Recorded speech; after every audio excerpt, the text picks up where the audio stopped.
Olá pessoal, sou o professor Leandro Costa Long e nesse canal a gente fala sobre tecnologias sustentáveis, um projeto de extensão da Universidade Federal do Espírito Santo. O assunto desse vídeo e dos próximos que vão vir ao longo da semana é uma continuação da semana passada, ou seja, painéis fotovoltaicos. Mas nós vamos conversar com um convidado que tem um perfil diferente agora.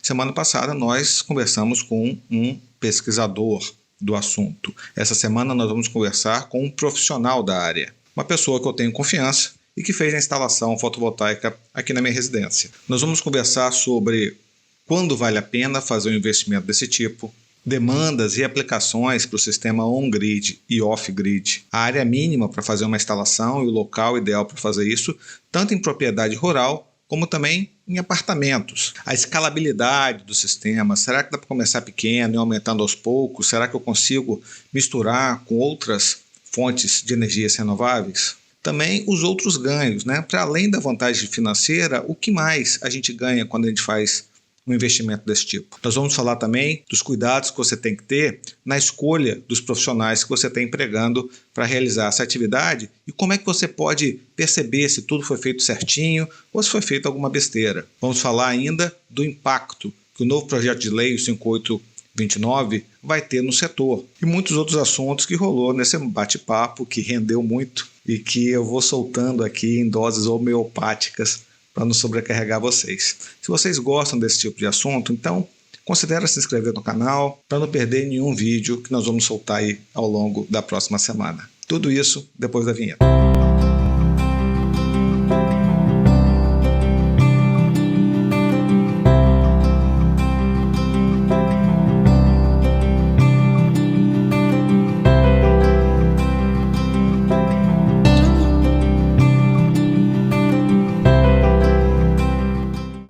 Pedro, meu amigo, muito obrigado por abrir a agenda para conversar com a gente, com o pessoal aqui do canal. Esse é um assunto que todo mundo tem pedido muito, mas antes de começar as perguntas, eu sempre faço aquela pergunta, na verdade, peço para os nossos convidados se apresentarem, falar tanto da formação acadêmica, como também da experiência profissional no assunto. Que bacana. Leandro, primeiramente, eu que agradeço aí a oportunidade, né, e o convite que você fez. Enfim, eu me chamo Pedro, eu sou formado pelo IFES em Engenharia Elétrica e fiz algumas especializações na parte de energias renováveis. Desde 2015 que eu me interessei por trabalhar nesse setor de energia solar. 2015 a gente criei um grupo aí de fomento aqui no estado, que é o Proenergia Solar Espírito Santo, Proenergia Solar ES. Desde então a gente vem, né, traz algumas informações, traz algumas movimentações aí para fomentar esse setor aqui no nosso estado. Em 2016 eu abri a ESP Engenharia. Desde então eu trabalho com essas soluções aí, né, de energia solar fotovoltaica. Pedro, olha só, todas as perguntas que eu vou te fazer veio de consumidores reais, tá? Eu participo de alguns grupos, principalmente grupo de mobilidade elétrica, o pessoal quer fazer aquela casadinha, né, do veículo elétrico com os painéis, até porque estamos em bandeira, né, vermelha, patamar 2, está caro, tudo quanto é lado que você vai, gasolina, energia, então o pessoal gosta muito de fazer. E eles mandaram algumas perguntas para a gente, perguntas muito boas, né? Até agradecer já o pessoal aí do Grupo Volts Brasil pelas perguntas. E também tem um pessoal aqui da região, pessoal que são produtores rurais, né? A família minha esposa e o pessoal ali do entorno, eles também têm muita curiosidade e dúvidas sobre instalações fotovoltaicas. Então vamos tentar agradar esses dois públicos aqui nas perguntas, tá? E a pergunta primordial que todos eles fazem é: quando que vale a pena financeiramente partir para essa solução? Qual que é o retorno de investimento médio, né, para esse pessoal começar, claro, financeiramente, obter esse retorno, né, e também saber como é que está essa questão das linhas de crédito, né? Então, Leandro, parabéns aí pela pergunta, a pergunta realmente que é bem pertinente aí, bem comum, né, de fazer, enfim, obrigado aí pela pergunta. Vamos lá. A respeito dessa viabilidade, né, a partir de quando vale a pena, é importante a gente ter visto o seguinte: quanto maior for o custo da tarifa, mais vai valer a pena, mais a instalação consegue economizar. Então, por exemplo, se a gente for para Minas Gerais, Bahia, e enfim, o custo do quilowatt-hora lá é maior do que aqui no Espírito Santo. Então, ou seja, o payback lá vai ser menor, né? Então, o retorno de investimento lá vai ser maior, né? Então, ou seja, eles vão conseguir retornar mais cedo o investimento. Isso também vale para instalações urbanas e instalações rurais. Como na área urbana o custo da tarifa é maior do que na área rural, na área urbana você consegue uma rentabilidade maior, né, um menor tempo para pagar o investimento do que na área rural. De qualquer maneira, Leandro, eu considero, e aí é claro que quando você vai fazer um investimento, óbvio que cada um tem o seu parâmetro, né, tem a sua métrica ali para determinar até que ponto que faz sentido ou não para cada um. Mas eu, particularmente, acredito que instalações aí que têm um consumo residenciais aí maior do que R$ 200, R$ 250, já é interessante fazer o investimento. Tem um payback aí, vamos dizer aí, uns 5 anos, 4 anos e pouco, 5 anos.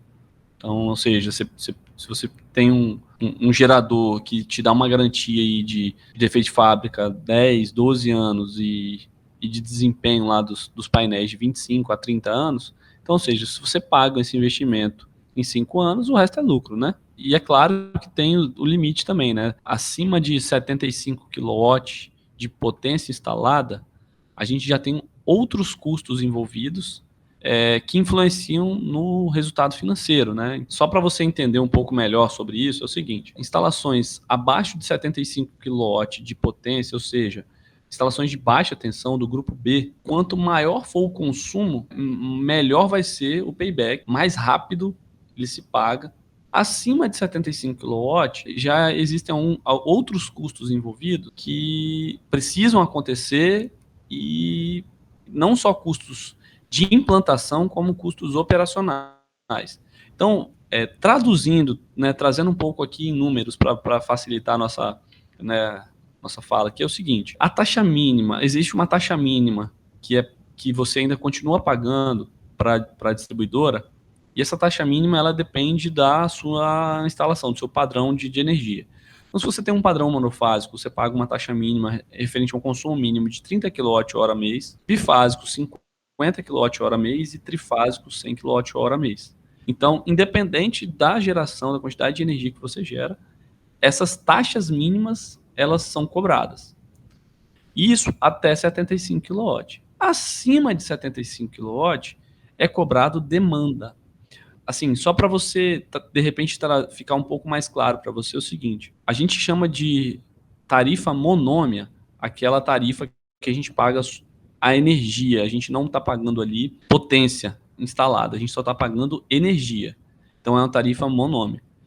E existe, né, acima de 75, a tarifa já é binômia. Então, ou seja, é pago um valor da energia, ou seja, reais por quilowatt-hora, e também é pago o valor de potência, ou seja, a carga disponibilizada lá, que é reais por quilowatt.